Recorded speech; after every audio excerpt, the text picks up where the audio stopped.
قرآن مجید کو کمپائل کرنا حضرت امیر المومنین ابو بکر صدیق رضی اللہ تعالیٰ عنہ کا ایک عظیم الشان کارنامہ ہے۔ پہلے ذرا جمع قرآن کا، یہ قرآن پاک کو جو کمپائل کیا گیا اس کا پس منظر بتاتا ہوں۔ یاد رہے کہ جنگ یمامہ یہ ایک ایسی جنگ تھی جو مسیلمہ کذاب کے خلاف ہوئی، جس نے معاذ اللہ اپنی نبوت کا دعویٰ کیا، مرتد ہو گیا تھا، اور اس جنگ میں مسلمانوں کو زبردست فتح بھی نصیب ہوئی، مگر ایک غم بھی ساتھ ملا کہ ایک بڑی تعداد میں صحابہ کرام دنیا سے پردہ فرما گئے، شہید ہوئے، اس میں ایک اچھی خاصی تعداد حفاظ قرآن کی تھی۔ اب جب اتنے سارے حافظ قرآن دنیا سے چلے گئے تو حضرت عمر فاروق رضی اللہ تعالیٰ عنہ نے اس بات کو ریئلائز کیا، آپ نے فیل کیا کہ کہیں ایسا نہ ہو کہ حفاظ قرآن کی اگر کثیر تعداد شہید ہو گئی تو قرآن کا کچھ حصہ کہیں ضائع نہ ہو جائے، کیونکہ اس زمانے میں قرآن پیپر پر نہیں تھا، اس زمانے میں قرآن کتابی صورت میں نہیں تھا، اس وقت تو قرآن سینوں میں محفوظ تھا، یا مختلف پرچوں پر، تو بکری کے شانوں پر یا لکڑی کے تختوں پر لکھا ہوا تھا، اور ابھی تو جنگوں کا سلسلہ اور بھی ہو سکتا تھا، اور ایسا نہ ہو کہ مزید حافظ قرآن شہید ہوتے جائیں اور قرآن ہی ہمارے ہاتھ سے نکل جائے۔ تو حضرت عمر فاروق رضی اللہ تعالیٰ عنہ کا ویژن دیکھیں کہ آپ سیدنا صدیق اکبر رضی اللہ تعالیٰ عنہ کے پاس آئے اور آپ نے مشورہ دیا کہ ہمیں قرآن پاک کو محفوظ کرنا چاہیے، جہاں جہاں موجود ہے ان سب کو کمپائل کرنا چاہیے۔ تو حضرت ابو بکر صدیق رضی اللہ تعالیٰ عنہ نے پہلے تو اس کو ماننے سے انکار کر دیا، اور آپ نے فرمایا کہ جو کام نبی پاک علیہ الصلوۃ والسلام نے نہیں کیا وہ کام ہم کیسے کر سکتے ہیں۔ مگر جب حضرت عمر فاروق رضی اللہ تعالیٰ عنہ نے اصرار کیا تو پھر آپ کو ریئلائز ہوا کہ واقعی یہ تو وقت کی ضرورت ہے، it's a need of time. پھر آپ نے حضرت زید بن ثابت رضی اللہ تعالیٰ عنہ کو بلایا اور ان سے بات کی۔ حضرت زید بن ثابت خود کہتے ہیں کہ حضرت ابو بکر صدیق رضی اللہ تعالیٰ عنہ نے مجھے بلایا، وہاں حضرت عمر فاروق رضی اللہ تعالیٰ عنہ بھی جلوہ فرما تھے۔ حضرت ابو بکر صدیق رضی اللہ تعالیٰ عنہ نے فرمایا کہ حضرت عمر بن خطاب نے مجھے قرآن کریم کے بہت سے قراء کے شہید ہونے کی اطلاع دی ہے، اور ساتھ یہ بھی مشورہ دیا ہے کہ چونکہ کفار سے جنگوں کا سلسلہ ابھی جاری ہے، اس لیے ڈر ہے کہ حفاظ قرآن کی اگر کثیر تعداد شہید ہو گئی تو قرآن کا کچھ حصہ کہیں ضائع نہ ہو جائے، لہٰذا قرآن مجید کو میں جمع کرنے کا حکم دوں۔ لہٰذا اے زید، آپ عقل مند نوجوان ہیں، ہمیں آپ میں کوئی عیب نظر نہیں آتا، اور آپ تو رسول کریم علیہ الصلوۃ والسلام کے پاس وحی لکھا کرتے تھے، اس لیے یہ عظیم کام آپ ہی کیجئے اور تمام قرآنی آیات کو مختلف جگہوں سے لے کر ایک جگہ جمع کر دیجئے۔ اس وجہ سے حضرت زید بن ثابت رضی اللہ تعالیٰ عنہ فرمایا کرتے تھے کہ اگر مجھے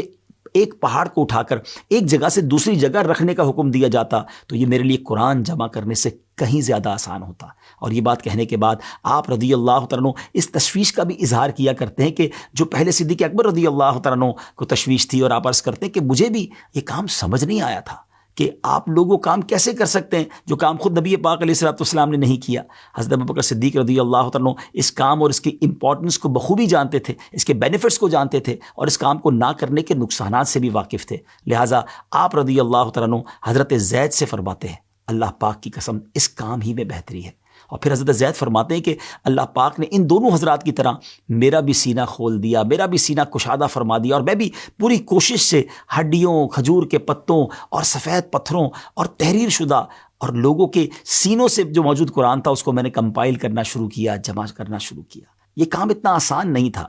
اور ٹیکنالوجی کا دور بھی نہیں تھا کہ لوگوں نے اپنے پاس قرآن موبائل میں یا اپنے گیجٹس میں، اپنے ای میل یا گوگل ڈرائیو پہ سیو کیا ہوا ہو۔ اس وقت تو قرآن سینوں میں محفوظ تھا، یا مختلف پرچوں پر، تو بکری کے شانوں پر یا لکڑی کے تختوں پر لکھا ہوا تھا۔ بہرحال اس میں کوئی کیئرلیسنس بھی برتی نہیں جا سکتی تھی، کیونکہ پہلے چھاپ دیتے ہیں، بعد میں کریکشن کر لیں گے، نئے ایڈیشن میں کریکشن ہو جائے گی، ایسا نہیں تھا۔ یہ اللہ کے مقدس کتاب، مقدس کلام کی بات تھی۔ حضرت زید کی محنت سے یوں سارا قرآن مجید ایک جگہ جمع ہو گیا۔ اس کے بعد یہ جمع کیا ہوا قرآن حضرت ابوبکر صدیق رضی اللہ تعالیٰ عنہ کے پاس رہا، پھر حضرت عمر فاروق کے پاس رہا، اور پھر آپ کی لخت جگر پیاری شہزادی ام المومنین حضرت حفصہ رضی اللہ تعالیٰ عنہا کے پاس رہا۔ حضرت مولا علی کرم اللہ تعالیٰ وجہ الکریم کا فرمان عالی شان ہے، مصاحف میں سب سے زیادہ ثواب حضرت ابوبکر صدیق رضی اللہ تعالیٰ عنہ کا ہے، اور اللہ پاک ان پر رحم فرمائے کہ انہوں نے سب سے پہلے قرآن پاک کو جمع فرمایا۔ کتنی بڑی نیکی حضرت ابوبکر صدیق رضی اللہ تعالیٰ عنہ سے رب نے کروائی، سبحان اللہ۔